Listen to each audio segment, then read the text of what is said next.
My name is Amy Hadcoff, and I'm here to tell you about a new book that I've just written called The Inner World of Farm Animals, Their Amazing Social, Emotional, and Intellectual Capacities. I have become a writer and actually a producer really based on the work that I've done with children. I was finishing a baby book, and in that book I was speaking for babies and giving them the opportunity to let parents and readers know how intelligent they are, how much is going on in their minds. I was on the 3rd Avenue bus in New York City and I saw a sign talking about the plight of farm animals, and it was like I was hit by a thunderbolt. I had a hunch that there was so much more going on in animals than they were aware of. So I started sort of unraveling the story, and I wanted to tell the story of farm animals and really help change people's minds and the way that we look and think and feel and act towards them. One of my favorite stories is about a cow named Debbie who had arthritis, and she fell down ill, and she was surrounded by a circle of her 13 bovine friends, and they mooed until the sanctuary director came to see what was happening, and they decided they had to put Debbie to sleep because her arthritis was so crippling.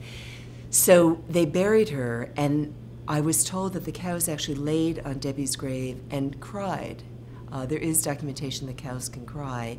And they then disappeared into the woods for 2 days. They did not even come out to eat. I had no idea that cows, and I learned that pigs will mourn themselves to death. Chickens will droop in depression at the loss of their friends. And my hope is that as we begin to change the way we see them, we'll begin to treat them differently, and that the book will engender much more humane compassion. I can't leave this story out. It's about a duck who tugged on the leg of a policeman under the Granville Bridge in Vancouver.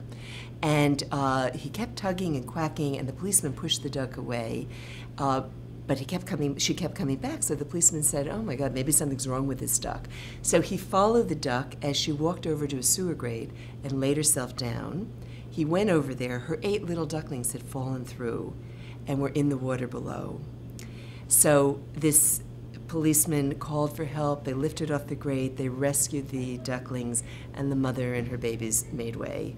And I think that's just an extraordinary story of the capacities of animals. As we come to see them differently and realize that they are sentient, that they have complex thinking, they have deep emotions, they form profound social connections to one another and to humans if given the chance, that as we come to see who they are, we will begin to advocate and become part of the movement for more humane treatment for farm animals. I wrote this book to really help change the way that we look at farm animals and to make us aware that they are really no different than the dogs and cats and actually even some of the people in our lives.